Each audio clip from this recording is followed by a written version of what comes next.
Largest city, gearing up for the holidays and the gathering of family and friends for Thanksgiving later this week. The perfect time to gather around the hot stove and warm up with thoughts of long summer nights and AAA baseball games coming to a new home here in Central Mass. Tonight we are at the Mercantile Center here in downtown Worcester, where the city is booming and residents are buzzing about the top affiliate of the Boston Red Sox coming to town. Hello everyone and welcome here in Central Mass, literally the heart of the Commonwealth. Tonight, those dreams of long summer nights come into sharper focus. Tom Karen with you as we are getting ready to unveil the official team name and logo for the Red Sox AAA affiliate, which we'll call Worcester home beginning in the summer of 2021. We are joined by a very impressive panel here to begin our night.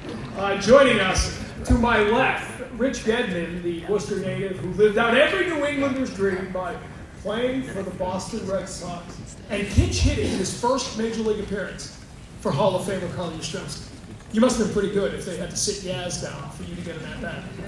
I didn't play left field, though.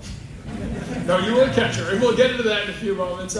To his left, Bill Ballou, longtime reporter, journalist, and columnist for the Worcester Telegram and Gazette, recently walking away from the beat after 32 years of covering baseball for the Red Sox. I figured I covered about 3,500 games in that period of time. That's a lot of baseball. But it was a great job. I mean, you get up in the morning and say, I can't wait to go to work. That's not a bad job. And whoever thought you would have covered all those World Series championships? At that point in time, I came in '87, just after the '86 series.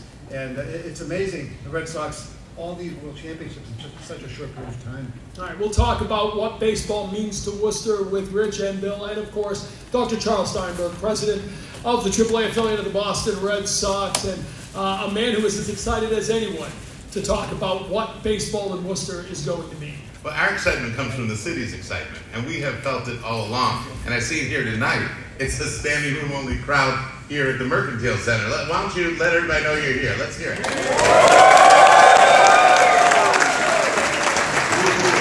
Feels like opening night already. It's pretty cool. It is great to see on a cold November night, as you said, everybody come together, fill this room. And I can't even see how far back the crowd goes. So we hope that everybody has a good time tonight. We just enjoy a little bit of baseball fun in November. Okay, so let's talk about baseball in Worcester and the tradition, the history of baseball here in Central Mass. And nobody better than you, Rich Gedman. St. Peter Marion, Grafton Hill, Legion baseball before that, Little League here in Worcester. I mean, you grew up here. What does baseball mean to the city and to the people here? Well, the funny part is I haven't really been here in a long time, but I've always followed it and always stayed in touch. And it's for years, whether it be Little League, whether it be high school, whether it be Legion, any type of baseball going on here, there's a good caliber of baseball, even the college league baseball. So there's a lot of players from here. It's a hotbed for baseball. There's a lot of people out here in the crowd that I've either played against at one time or another. If not, their children have their cousins, their brothers, their sisters have played. The city itself takes care of their parks very well. It's a great place to grow up, and certainly baseball just happens to be a big sport here. You've been with the Red Sox for a long time now, working with some of the younger players, some of their minor leaguers and prospects coming up through the system. You probably don't get back to Worcester as much as you would hope, but when you come back, and when you drive in here today, it's amazing how this city is moving, isn't it? It's incredible. I actually come back more than you think. I didn't get like this without eating. It is certainly because I really don't drink that much. So there's no lack of great restaurants. It's wonderful. It just keeps getting better. I see most out in the Coney Island. Yeah, don't be telling them that. Fine dining. Anyway, but I actually come back in the off season. I do some lessons here in Worcester. You were doing some today. Yeah, as right a matter of fact. It's very difficult to do it in my tie, so I just didn't wear my tie today. I apologize. Ted Williams once said, if you hit 300, you'll never have to wear a tie for the rest of your life. You didn't quite hit 300, but you had 11 seasons with the Red Sox. I think that works. I did in Little League once, I think. So. Bill, again, you've covered. I first met you, by the way, covering minor league sports. You were covering the Worcester Ice Cats in 1994. I was covering the Portland Pirates, and that's where I first met you. Portland Pirates won the Cup. We won't go there. But you have seen this city grow. You have seen the interest in sports in this city, and you, like so many people here, a love of baseball is at the core of all of it. It is. It's always been a baseball city. It goes back. It was in the late 1800s. It was one of the major cities for baseball in the country. And Holy Cross baseball, for 50 or 60 years, was the best college baseball program in the country. Jack Barry, the great coach there, is still considered by some to be the greatest college baseball coach in the history of college baseball. So one of the reasons Worcester's minor league teams didn't do so well was Holy Cross was so good that they outshone the minors. And the Holy Cross and Red Sox connection and the Worcester Red Sox connection has been very strong almost since the beginning of the founding of the Red Sox in 1901. I'm from Maine, so at Fenway Park, I always run into Maine fans who want to talk about the team. As you covered the Red Sox for all those years, so many Worcester fans making it out to Fenway Park. I'm sure you heard so much from those fans. They're as passionate as any.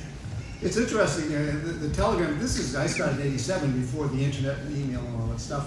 And before electricity. Before, yeah, it was living in White, so we just did get it a while ago. We have just off party lines. But people would talk to you on the street about the Red Sox. One of the interesting things was people more interested in talking to you when the Red Sox weren't doing well than when they were doing well. Recently, they've been doing well all the time, just about so. But the emails and all that, people are very, very passionate. They all have opinions, and most of them have pretty educated opinions as well. So you have to be able to talk to Red Sox fans on their level because they know what's going on. They know the game, and they do have strong opinions and strong feelings. Which I think is part of what makes this so exciting, bringing this franchise to this city where there is such a passionate and educated fan base. But before we get to this day, I mean, Worcester came after you. Worcester made it clear. The fans here wanted this team in this city. They came after Larry. You'll say hello to him in a little bit, but it is true. I was actually the last one to think that we would actually leave. We've been in Pawtucket. This will be our 50th anniversary this year. And Worcester just demonstrated, together with the Commonwealth of Massachusetts, a remarkable spirit of harmony, of unity, of togetherness. They were just great to work with. And that unity between the city of Worcester and the Commonwealth of Massachusetts, and you can feel throughout central Massachusetts, just let you know that you were really wanted here. And Larry Lucchino had said, why don't we go where we're wanted? And we have felt that excitement since before the announcement on August 17, 2018, and every day thereafter. We can walk down the street and people will come up and say, thank you for choosing Worcester. And the city has such a sense of civic pride and so much passion and so much compassion that it's been this wonderful period of immersion as we've gotten to know people, go to fan planning sessions, we've got 820 ideas and still more to go. And it's, you feel the city. It's a city that has a highly developed emotional character because you can feel this city. And you feel it just by talking to people from all walks of life. The multicultural harmony in this city is outstanding. And you just believe that Polar Park will be this home that welcomes everyone and embraces everyone. You felt it early when the postcards started coming. Oh my God. But it started as a trickle and then became a torrent and then became a river as they continued to come. Oh, right. One day, Dan Ray, who many of you know his dad, and you all get to know Dan, came in and said, there's a guy at the door here who is the father of this 10,000 postcard campaign. Met a very humble, unassuming gentleman, Gene Zabinski, from the Canal District, and Dan kept all 10,000 postcards in his office. We still have them all, and it really meant something. So it meant a lot that that the governor's office, that Lieutenant Governor Polito, that Mayor Petty, that the City Council, particularly City Manager Ed Augustus, were all working together, and that 10,000 people took the time to send us postcards that said, "We want you." That's the excitement that we still feel right now. So the postcards came, then the names came. When you made the announcement about a year and a half ago, the names started coming in. Tell us some of the suggestions you have looked at over the last few months. Well, even before we announced that we were coming, there seemed to be this front runner of WooSox. The day we announced that we were coming, one paper the next day just wrote WooSox. We thought, okay, that's fine, but there's got to be a name that everybody's going to want. And so it's not for us to say, it's for us to listen, us to learn. So we asked for submissions. More than 1,000 people sent in 218 names. And you tell me, because some reflected the history. The 1880 team was the Worcesters. How about that? And so we said, all right, maybe it'll be the Worcesters, or the Worcesters. Now, there was this historical debate about whether the 1882 team was in fact called the Ruby Legs. And it was not. It was people in the 21st century assumed that things were the same in 1880. Every team had a nickname. The Worcesters are great because it is the only major league team that did not have a nickname. It was just the Worcesters. And the Ruby Legs was actually a team. What became the Boston Braves, now the Atlanta Braves, played a game and they wore ruby-colored stockings. So the words Ruby Legs appeared in that story, but the Worcesters were never known by anything except for the Worcesters. Very plain and simple, but it worked. They have had some great names. Ruby Legs would actually be an interesting nickname. I like the Coal Heavers from 1924 and the Rosebuds from 1934. Unique. Otherwise, they weren't exciting. So this is going to be nice to have actually a Worcester connection nickname here. You see why the question is who beats the WooSox? Who are the 1924s? The Coal Heavers. They're owned by Heavers. Rolls right off your tongue, doesn't it? Now, we also respected the history. Bill has taught us the history. Bill Wallace, who's here from the Worcester Historical Museum, has been professorial in teaching us chapter and verse. So, yes, Robert Goddard is from here. So, a suggestion came in about the Rocket Sox. That made sense. Or how about that gritty kind of baseball that Truck Nixon and Dustin Pedroia have embodied?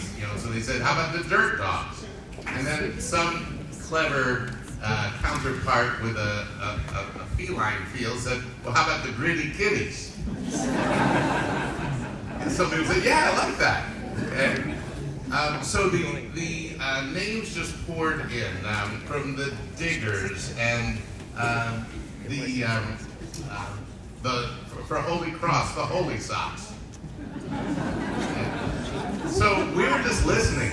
And we would speak at elementary schools. I see we have some young children right here. We would speak at senior centers, and we would do it like 15 months of March Madness. Here's the bracket. Who beats whom? And, finally it got to the point where we wondered whether that unripened fruit that when ripe goes to Fenway would lead us to be the green bananas. But what people kept telling us was, wait a minute, first of all, your name is the Worcester Red Sox. Let's make sure we understand that. The name of the team is the Worcester Red Sox. That's who we wanted. That's who we're associated with. But it's what do you call us for short? Because if you say I'm going to the Red Sox game, you mean Fenway Park or Polar Park?